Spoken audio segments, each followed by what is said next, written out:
And that means you can't rely on the media as it is today either. Oh, of course not. All the media in this country, radio, television, and print, is all owned by 5 corporations. All of these corporations that own the media are owned and controlled, and members of the Council on Foreign Relations sit on the board of directors.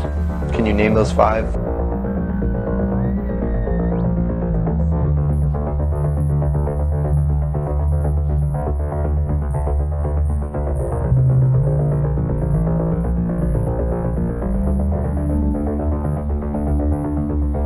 One basic truth can be used as a foundation for a mountain of lies.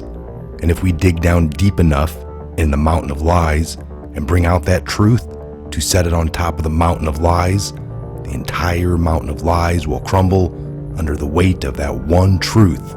And there's nothing more devastating to a structure of lies than the revelation of the truth upon which the structure of lies was built, because the shockwaves of the revelation of the truth reverberate and continue to reverberate throughout the earth for generations to follow, awakening even those people who had no desire to be awakened to the truth.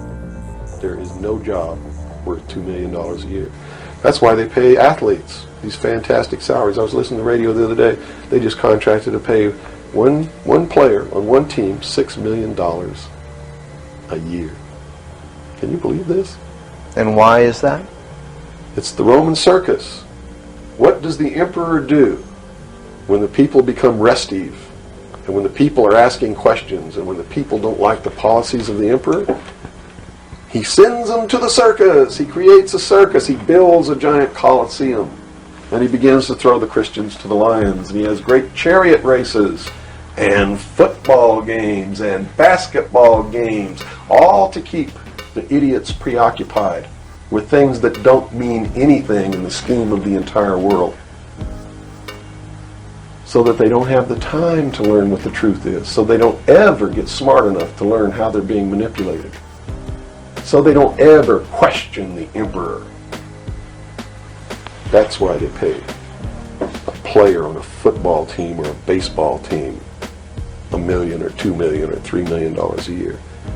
It is the Roman circus. I know men who don't know anything in the world except who plays third base for the Mets. And they think that's a great accomplishment.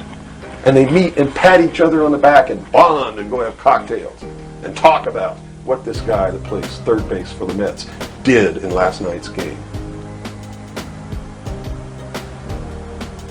It's sad. It's really sad. Is there any room in a kind of society where these manipulations are not taking place for this type of entertainment, or any type of entertainment at all?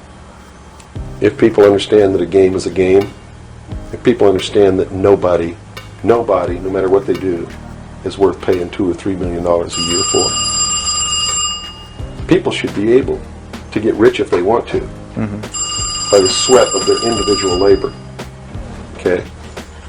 By going out and doing something for the world.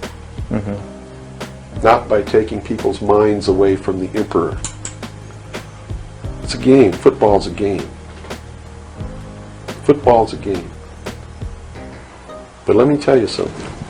When 150 of the most powerful men and women in the world can meet in secret in Baden-Baden, Germany, and plot the fate of billions, and nobody even cares about it, but 6 football players go to lunch together, and it's in the headlines across the country, you have a reflection of the society in which that exists.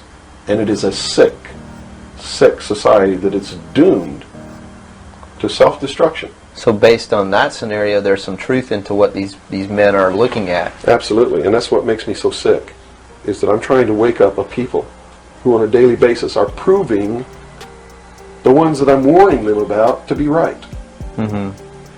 Well, so that even though a minority, there are people out there that you recognize are awake to this, if they don't do something about it, they will lose that ability to be free in that way. That's correct. Whether they might think, well, I don't need to worry about it because I know what I know and I'm fine. That's it doesn't right. work that way. There's a connection here to everything. That is correct. That is absolutely correct. A nation of people who are willing to send their sons and daughters that they profess that they love to a foreign country to die,